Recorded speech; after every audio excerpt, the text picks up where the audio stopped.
Kini untuk Anda dari berbagai daerah di Provinsi Lampung. Dan inilah berita terkini selengkapnya. Dua pelaku jamret berhasil ditangkap warga. Dua orang pelaku jamret berhasil diamankan oleh warga seusai melancarkan aksinya pada Jumat 22 April 2022 sekitar pukul 21:45 waktu Indonesia Barat. Kedua pelaku menjamret tas milik korban Mawarenda berusia 21 tahun saat melintas di Jalan Imam Bonjol, Gang Puskesmas Sumberjo, Kemiling, Bandar Lampung. Korban baru saja pulang dari pusat perbelanjaan, berboncengan bersama temannya Amelia hendak menuju rumahnya di Jalan Terong, Kemiling, Bandar Lampung.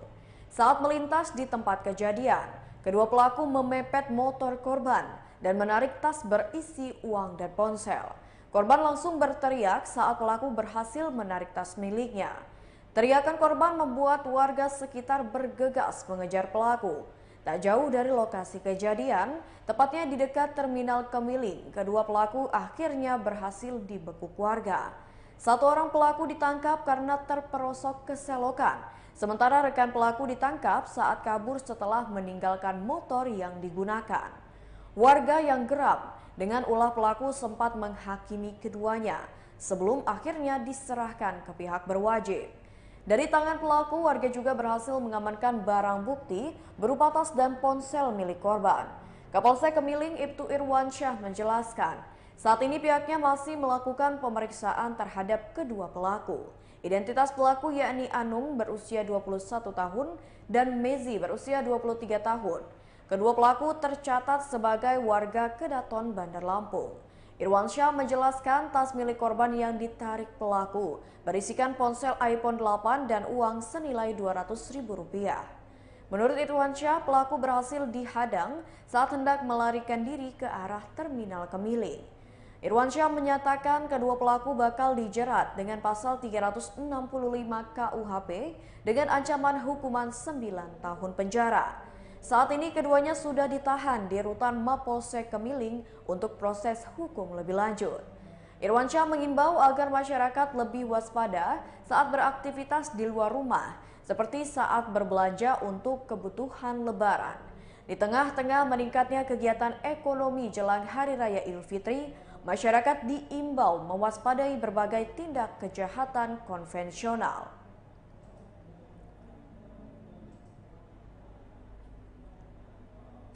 Berita selanjutnya, seorang IRT jadi korban penipuan oleh orang yang pura-pura jadi PNS.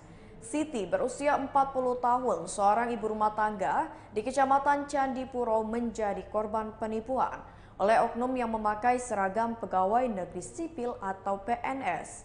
Modus dengan cara berpura-pura meminjam motor korban. Kejadian terjadi di Jalan Raya Sidomulyo Candipuro Dusun 1, Desa Sido Asri, Kecamatan Candipuro, Kabupaten Lampung Selatan pada Jumat 22 April 2022 sekitar pukul 15 waktu Indonesia Barat.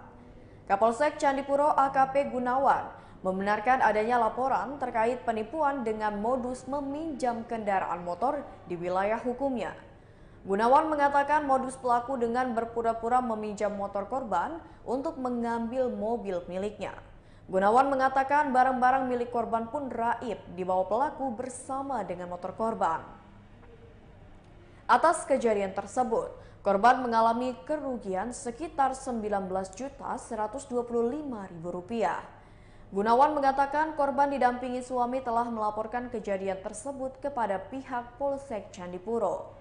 Gunawan mengimbau kepada seluruh warga Kecamatan Candipuro untuk selalu waspada dengan banyaknya modus kejahatan yang dilakukan oleh pelaku kejahatan.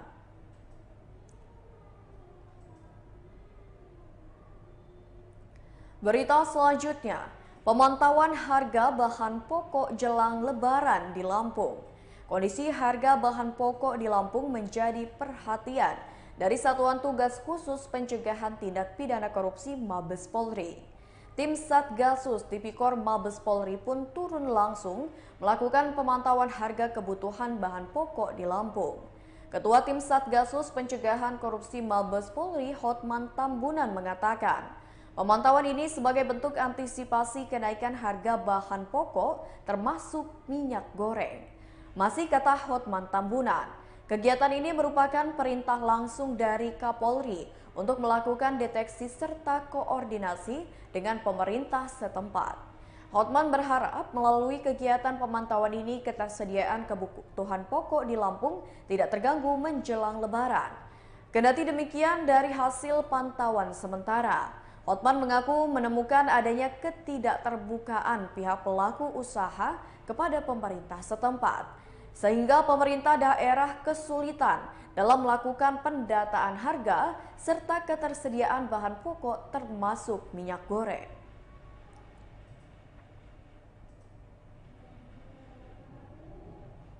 Berita selanjutnya, Gunung Anak Krakatau tunjukkan peningkatan aktivitas vulkanik. Gunung Anak Krakatau atau GAK masih menunjukkan peningkatan aktivitas vulkaniknya. Pada Jumat 22 April 2022 sekitar pukul 2:37 waktu Indonesia Barat, GAK kembali mengalami erupsi dengan gumpalan asap berwarna kelabu dan hitam mencapai ketinggian 800 meter. Sejak kemarin hingga hari ini, GAK sudah 18 kali mengalami erupsi. Berdasarkan pengamatan CCTV ke Gunung Apian PVMBG yang berada di Desa Argo Pancuran, Kabupaten Lampung Selatan, asap kawah teramati berwarna kelabu dengan intensitas sedang hingga tebal dan tinggi 50 hingga 500 meter di atas puncak kawah. Menurut keterangan Kepala Pos Pantau Gunung Anak Krakatau, yakni Andi Suwardi, teramati letusan dengan tinggi 800 meter dan warna asap kelabu dan hitam. Terjadi kegempaan amplitudo 50 mm dengan durasi 75 detik serta hembusan yang disertai letusan 18 kali, amplitudo 6 hingga 30 mm yang berdurasi 22 hingga 72 detik. Sedangkan kegempaan tremor harmonik berjumlah 6, amplitudo 11 sampai 46 mm, durasi 15 hingga 63 detik. Saat ini Anak Krakatau level 2 atau waspada, di mana warga dan para nelayan dilarang mendekati GAK dalam radius lebih dari 2 km.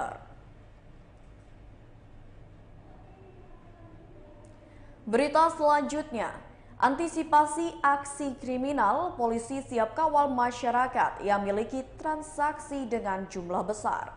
Mengantisipasi aksi kriminalitas saat Hari Raya Idul Fitri 1443 Hijriah, Polres Lampung Selatan mempersiapkan tim khusus anti bandit 308 dan siap memberikan pengawalan bagi nasabah yang melakukan transaksi uang dalam jumlah besar. Kapolres Lampung Selatan AKBP Edwin mengatakan, pihaknya telah mempersiapkan TK 308 untuk menjaga keamanan dari ancaman premanisme dan kejahatan jalanan lainnya. Edwin mengatakan pihaknya juga siap melakukan pengawalan bagi masyarakat yang melakukan transaksi uang dalam jumlah besar. Warga yang membutuhkan pertolongan Polri siap dibantu. Berkaitan dengan pertolongan bank, pihak kepolisian sudah bersurat. Artinya, ke semua bank yang ada di Lampung Selatan, barang siapa yang akan melakukan transaksi dalam jumlah besar, jadi pihaknya mohon diinfokan.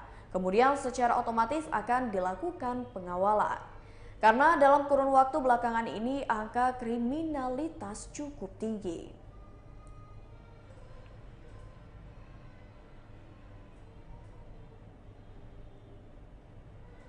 Berita selanjutnya, sempat terjadi cekcok, seorang pria asal Lampung Timur meninggal usai bertikai. Setelah mengalami cekcok di salah satu tempat karaoke, kedua pria asal Lampung Timur ini bertikai di depan salah satu warung milik warga. Perkelahian tersebut antara ZN, warga desa Raja Basa Lama, Kecamatan Labuhan Ratu, Lampung Timur, dengan RD, warga desa Labuhan Ratu, Kecamatan Labuhan Ratu, Lampung Timur. Kejadian tersebut terjadi menjelang sahur, tepatnya pukul 3 waktu Indonesia Barat di depan salah satu warung milik warga pada Sabtu 23 April 2022. Alhasil, salah satu pria berinisial ZN tewas terbunuh dalam pertikaian tersebut. Saat dikonfirmasi, Kasat Reskrim Polres Lampung Timur AKP Ferdiansyah membenarkan hal tersebut pada Sabtu 23 April 2022. Ia juga menyampaikan sebelum kejadian pertikaian, RD dan ZN sempat cekcok di tempat karaoke di area sekitar. Kendati demikian, AKP Ferdiansyah mengatakan pihaknya masih belum bisa memberikan penjelasan lebih lanjut terkait kejadian itu. Ia juga mengungkapkan pelaku RD mengalami luka-luka akibat pertikaian tersebut.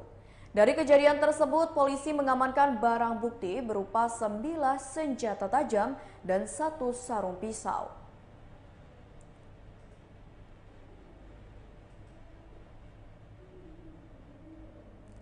Baiklah Tribuners, itulah berita terkini Lampung bersama dengan saya Mutiara. Selamat malam dan sampai jumpa.